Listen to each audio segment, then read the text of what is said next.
Bayangin ini men, layar handphone lu gelap total. Bukan karena baterai habis, tapi karena dunia lagi gelap gulita. Listrik udah nggak ada, suara hiruk-pikuk manusia hilang. Yang tersisa cuma angin yang berisik sama bumi yang lagi beristirahat setelah acara utama.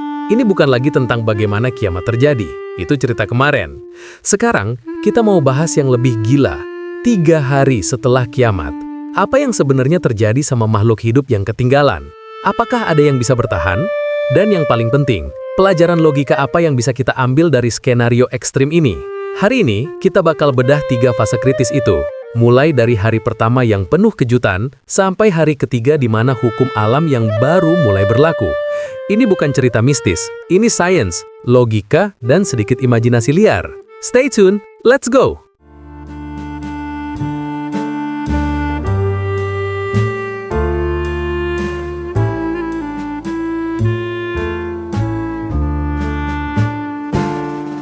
Oke, kita masuk hari pertama. Matahari mungkin udah nggak kelihatan karena debu vulkanik atau awan jelaga membungkus langit. Suhu global drop drastis. Global dimming man. Efek rumah kaca tertutupi sama efek pendingin global ini. Pertanyaannya, siapa yang langsung KO di hari pertama? Yang pertama kali kena imbas sebagian besar tumbuhan. Tanpa cahaya matahari, fotosintesis berhenti total. Tumbuhan yang lo lihat hijau dan segar itu dalam hitungan hari mulai layu. Tapi ini bukan kiamat buat semua tumbuhan men. Pohon-pohon besar masih punya cadangan makanan. Mereka lagi tahan-tahanan. Sekarang hewan-hewan. Burung-burung yang bermigrasi. Mereka udah kehilangan arah tanpa medan magnet bumi yang mungkin udah kacau. Komunikasi mereka rusak. Bayangin grup chat mereka di-uninstall sama alam. Lalu hewan peliharaan, kucing, anjing, mereka bergantung banget sama kita. Ini pertanyaan buat lo. Seberapa mandirikah lo selama ini? Apa lo seperti hewan peliharaan yang bergantung mutlak pada sistem, atau seperti hewan liar yang punya insting untuk bertahan?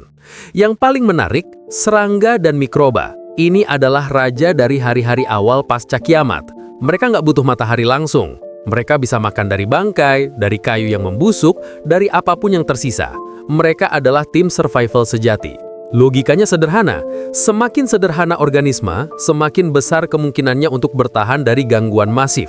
Ada pelajaran hidup di sini gamen, tentang simplicity dan resilience. Selamat datang di hari kedua. Ini adalah fase di mana rantai makanan yang kita kenal runtuh dan dibangun ulang dengan brutal. Pemuncak rantai makanan lama, singa, hiu, elang, dan manusia udah hampir punah. Kenapa? Karena di puncak men, mereka paling rentan terhadap perubahan di bawahnya.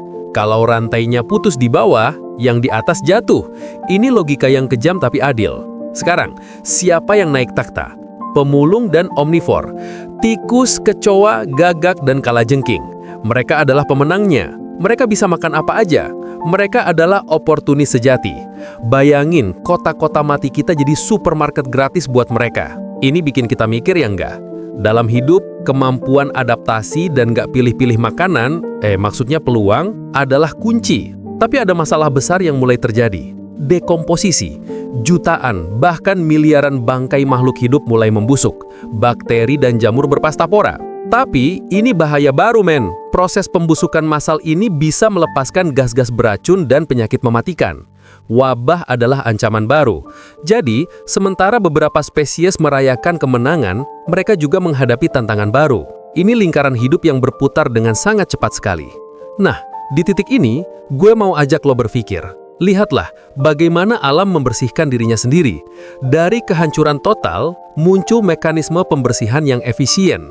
Itu adalah reset button. Kalau dalam hidup lo merasa semuanya hancur, mungkin itu adalah cara alam semesta buat reset. Memberikan panggung baru untuk hal-hal yang lebih tangguh. Deep nggak? Kita sampai di hari ketiga. Dunia sudah berubah total. Landscape-nya berbeda, udara yang kita hirup, komposisinya udah berubah. Ini adalah normal yang baru. Di titik ini, kehidupan yang bertahan bukan lagi yang paling kuat, tapi yang paling bisa berkolaborasi dengan perubahan. Beberapa tanaman tertentu mulai menunjukkan taringnya. Spora-spora jamur, biji-bijian dari tanaman tertentu yang tahan banting mulai berkecambah di lingkungan yang keras ini. Mereka adalah pioneer. Mereka yang memulai kehidupan baru dari puing-puing kehancuran. Mereka nggak menyerah men, mereka menunggu kesempatan. Lalu, apa pelajaran terbesar buat kita manusia yang masih beruntung bisa menonton konten ini? Pertama, keterhubungan. kita lihat betapa rapuhnya rantai makanan dan betapa kita bergantung pada hal-hal yang kita anggap remeh. Sinar matahari, bakteri pengurai, serangga penyerbuk. Kedua, resilience. Hidup itu punya cara yang luar biasa untuk bertahan bahkan dalam kondisi paling ekstrim sekalipun. Yang penting adalah kemampuan beradaptasi. Jadi pertanyaannya bukan apakah kiamat akan datang, tapi seberapa tangguhkah kita dalam menghadapi perubahan. Kiamat nggak harus meteor jatuh atau perang nuklir. Kiamat bisa saja sebuah PHK massal, sebuah bencana personal, atau sebuah perubahan dunia yang drastis seperti pandemi. Disitulah 3 hari setelah kiamat versi kita sendiri dimulai. Apakah kita akan seperti dinosaurus yang punah karena kaku, atau seperti kecoa yang bisa makan dari mana aja dan bertahan di hampir semua kondisi? Pilihannya ada di tangan kita.